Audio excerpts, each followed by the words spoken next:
Paper leak और भर्ती घोटाले के खिलाफ भीम आर्मी का प्रदर्शन। उन्नाव में ये प्रदर्शन किया गया, जिसकी तस्वीरें दिखा रहे हैं। कलेक्टर ऑफिस परिसर में प्रदर्शन के दौरान संगठन की ओर से जिला अधिकारी के माध्यम से राष्ट्रपति के नाम ज्ञापन सौंपा गया। 20 जुलाई को जंतर मंतर पर लाठीचार्ज का भी विरोध यहाँ पर किया गया और यहाँ पर जो भीम आर्मी सेना की तरफ से जो कार्यकर्ता पहुंचे, उन्होंने क्या कहा वो हम आपको सुनाते हैं। भीम आर्मी भारत एकता मिशन से जिलाध्यक्ष हूँ।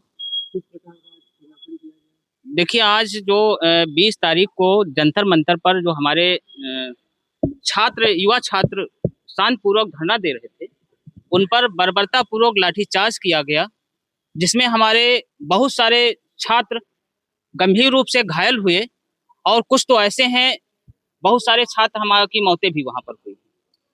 तो पहली बात तो ये जो सरकार वर्तमान की चल रही है, वो भारत में ये चाहती है कि जो बहुजन समाज के लोग हैं वो बिल्कुल भी शिक्षा न ग्रहण करें। इसी क्रम में प्रदेश में हमारे 28,000 स्कूलों को बंद कर दिया गया। जो सरकारी स्कूलों में आज शिक्षा की व्यवस्था है, बिल्कुल खराब कर दी गई है कि हमारे बहुजन समाज के लोग केवल जो है मजदूरी करें, मंदिर में घंटा बजाएं। बड़ी बड़ी जो पोस्टें हैं उन पर केवल जो 15% के लोग हैं वही पहुंच सके। बहुजन समाज को जो 85% हमारा लोग हैं वो उन बड़ी पोस्टों पर न पहुंच सके। इसी क्रम में अगर कोई गरीब, पहली बात तो जितनी भी उच्च शिक्षाएं हैं उनको इतना महंगा कर दिया गया है। कोई ऐसी हैं डिग्रियां जिन पर 100 गुना फीस बढ़ा दी गई। तो अगर कोई जो बड़ी परीक्षाएं, प्रतियोगी परीक्षाएं, उनमें हमारे गरीब समाज के लोग नहीं जा पा रहे हैं। अगर कोई बिल्कुल तरीके से बलिदान करके, अपनी जमीन बेच करके, अपनी संपत्ति बेच करके, यहाँ तक कि घर के जेवर बेच करके भी अगर कोई जो है उस परीक्षा में बैठने तक पहुंच पा रहा है, तो सरकार ये क्या कर रही है कि उसको पेपर लीक करा करके उनकी मेहनत को बर्बाद करने का काम कर रही है। तो पूर्ण रूप से ये सरकार जो सरकार है, शिक्षा विरोधी सरकार है।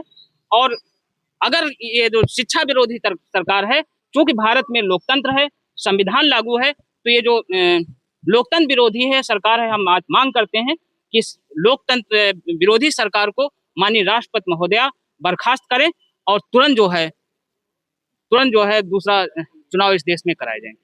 हाँ, भीम आर्मी से पूर्व जिलाध्यक्ष, वर्तमान लखनऊ मंडल वरिष्ठ उपाध्यक्ष।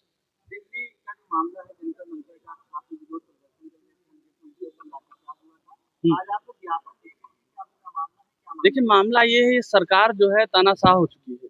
जो पहले एक आपने इतिहास में कहानी पढ़ी होगी कि हिटलर शाही शासन होता था, कि हिटलर ने कहा था कि जनता को इतना निचोड़ दो कि अपने जीने को ही विकास समझे। तो सरकार वही शिक्षा हमसे छीनना चाह रही है, हमारा रोजगार छीनना चाह रही है। अगर हम उसकी आवाज उठाते हैं, जबकि आर्टिकल 19 का और खामे में दिया गया है, स्वतंत्रता पूर्वक हमें आंदोलन और शांतिपूर्वक धरना प्रदर्शन का अधिकार दिया गया है, लेकिन सरकार ये हमारा लोकतंत्र और संविधान को कतरना चाह रही है, उसको कुचलना चाह रही है, हमारे अधिकारों को छीनना चाह रही है। और हमारे भाई, अगर हमारे बच्चे, हम 1 साल से उनको तैयारी करवा रहे हैं, हमारे भाई तैयारी कर रहे हैं, 1 साल हम तैयारी कर रहे हैं, पैसा लगाएं, लाखों रुपए, नीट जैसी बड़ी परीक्षा में आप सभी लोग जानते हैं, कोचिंग सेंटर्स लगा के शिक्षा ग्रहण करने में कितना पैसा लगता है। लेकिन उसके बाद जब हमारा परीक्षा का समय आता है, तो ये क्या होता है, सरकार के कुछ बैठे लोग पेपर लीक करा देते हैं।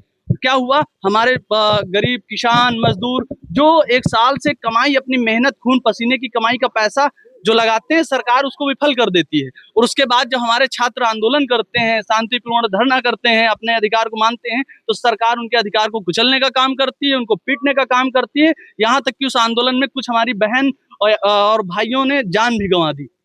और जो हमारी मांगे थी, वो जब सरकार से मांगे हम अपनी प्रस्तुत करते हैं, उनको बताते हैं, तो सरकार मांगे मानने के तैयार नहीं। जैसे अगर प्रशासनिक व्यवस्था में ले लीजिए या राजस्व व्यवस्था में, अगर कोई अधिकारी जनता के सवालों का जवाब नहीं देता है या जनता के साथ कोई दुर्व्यवहार करता है, तो यहाँ के अधिकारी भी सरकार से अच्छे उसको सस्पेंड या उस पर कार्रवाई करने का पूर्णतः आश्वासन देते हैं, उस पर कार्रवाई करते हैं। लेकिन शिक्षा विभाग के मंत्री हैं धर्मेंद्र प्रधान जी, अगर उनके शिक्षा विभाग नहीं समझ रहा, उन्होंने उन्हीं के अधिकारियों ने पूर्णतः जो है बताया है और पास भी हुआ कि शिक्षा प्रणाली व्यवस्था जो है उसमें गड़बड़ हुई है, पेपर लीक हुए, उन्होंने स्वीकार किया। उसके बावजूद भी वो इस्तीफा नहीं दे रहे हैं। ये तो लोकतंत्र की सरासर हत्या है और जनता के विश्वास को ये सरकार कुचलने का पूर्णतः प्रयास कर रही है।